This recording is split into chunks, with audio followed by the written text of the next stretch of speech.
حضور پاک صلی اللہ علیہ وآلہ وسلم کی 4 طاہر و طیب صاحبزادیاں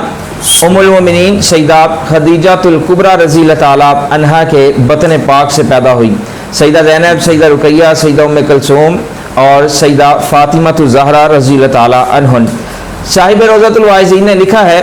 کہ حضور پاک صلی اللہ علیہ وآلہ وسلم نے سیدہ فاطمہ الزہرا رضی اللہ عنہا کی پیدائش سے کافی عرصہ پہلے